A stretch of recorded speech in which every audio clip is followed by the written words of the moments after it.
Next, the system right now allows for cost of living adjustments every year. And so your pension starts at a certain level but grows every year based upon cost of living adjustments that are tied to the consumer price index. We would say we can no longer afford these cost of living adjustments.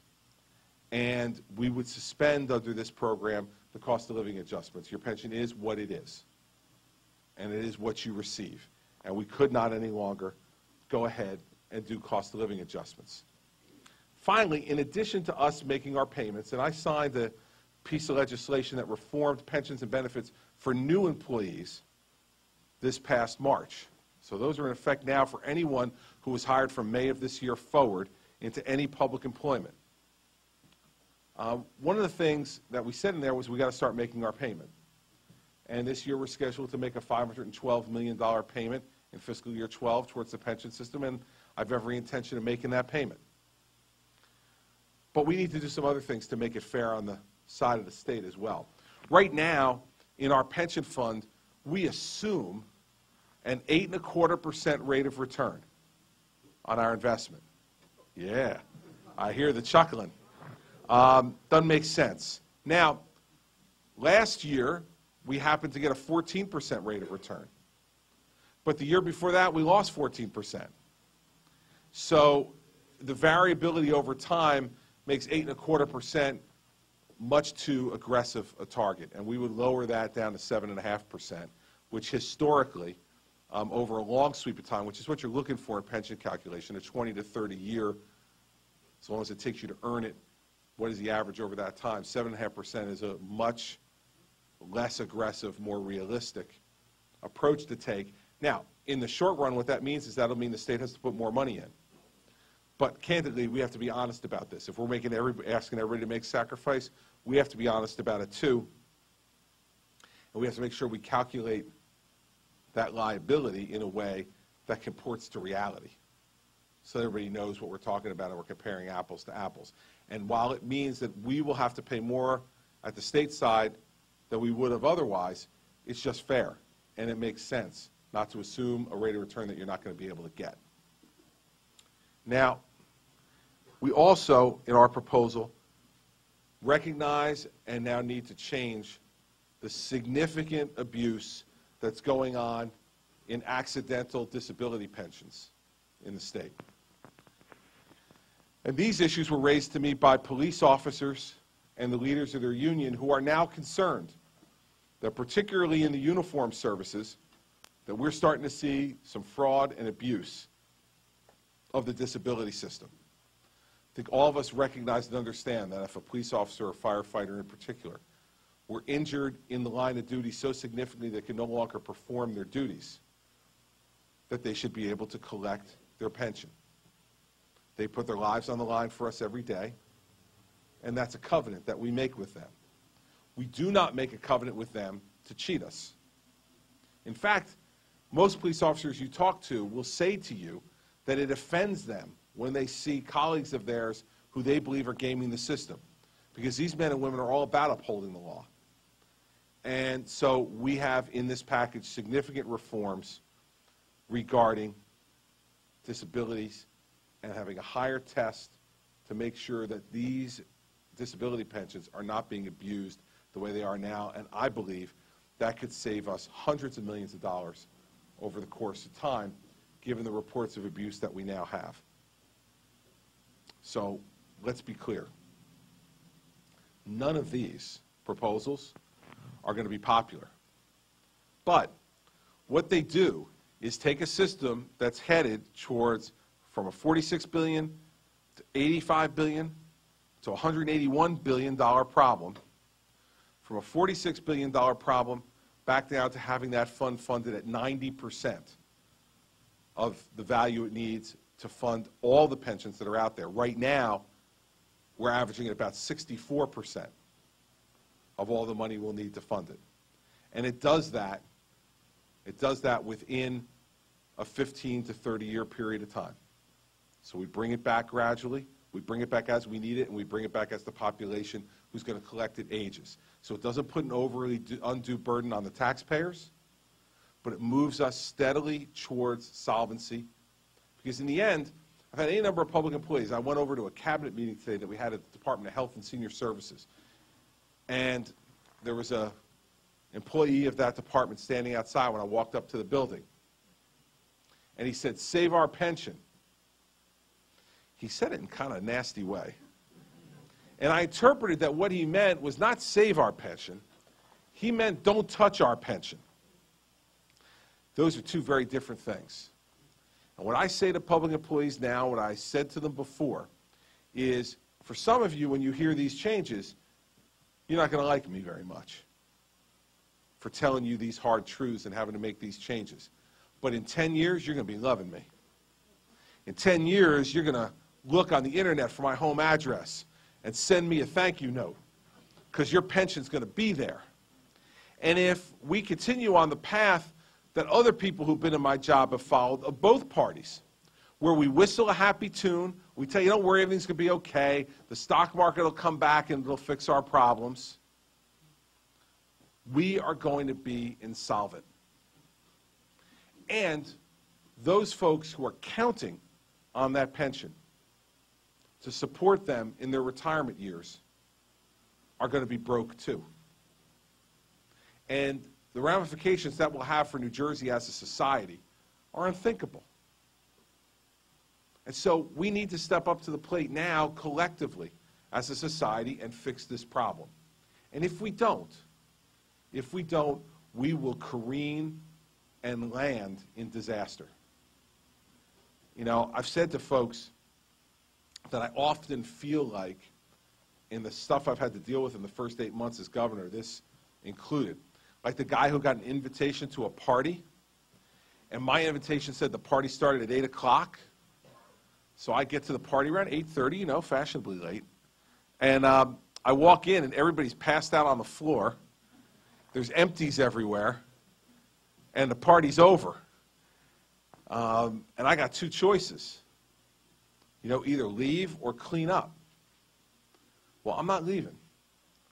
You sent me here to clean this mess up.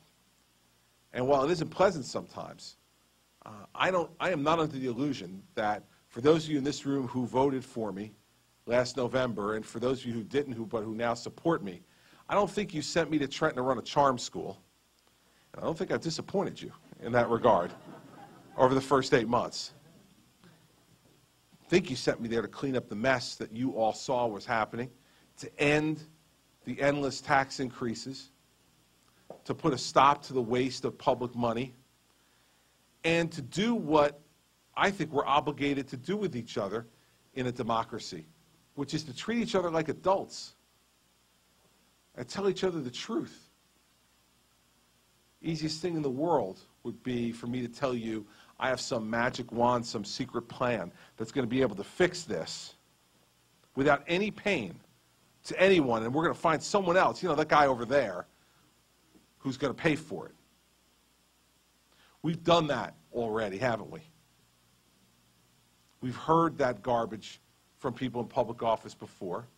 4 years ago, we elected the Wizard of Wall Street, who was going to bring his Wall Street wizardry that made him a multimillionaire to state government, and he was going to fix all our problems through that magic. Yet I had a $2.2 billion deficit when I arrived, an $11 billion deficit for the next year, a pension fund that's $46 billion underwater, more debt than 46 other states. Let me just say, I'd like to suggest to you, that's magic we can do without. We are digging a hole, and we continue to dig and think somehow we're going to get out. We've got to stop digging and start climbing out. And that climbing out is never easy. It is painful and difficult, but we have to do it. Next, on health benefits. I'm sure I don't need to tell anybody in this room how expensive health care has become in America and how expensive health benefits are for you and for your family. Now, you heard me give what I think for most of you in the audience was a startling number of $46 billion in underfunding of the pension system. That was the sunny portion of our program.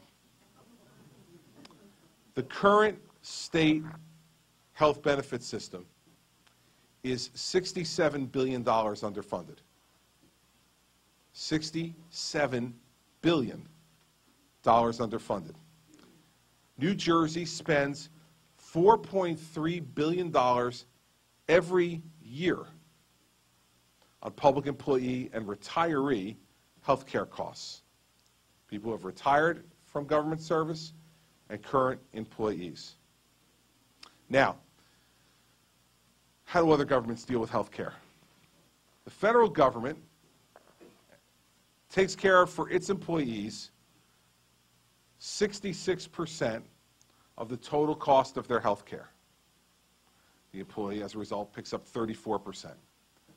Here in New Jersey, the government picks up 92% of the cost of each employee's health care.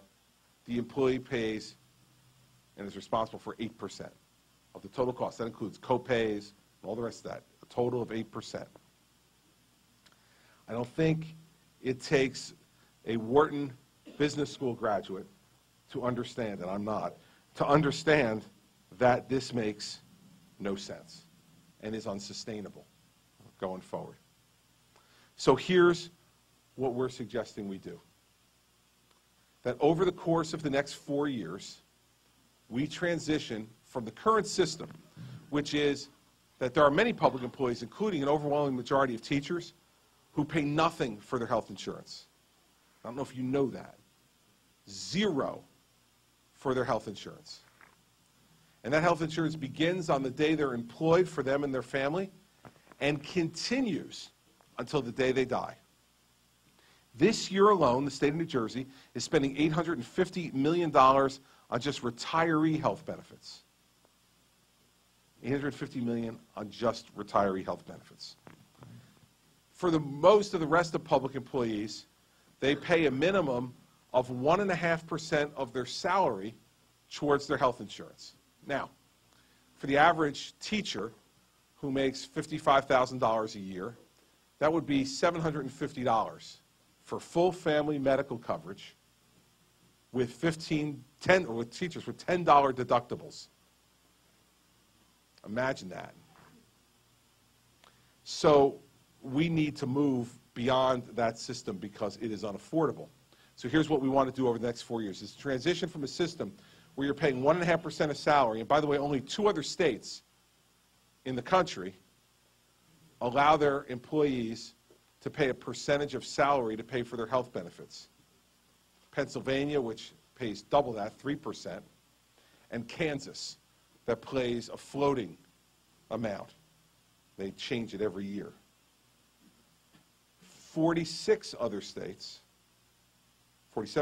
rather, do what we're suggesting, which is that employees pay, as you probably do in the private sector, if you're fortunate enough to have health insurance through the private sector, a percentage of your premium.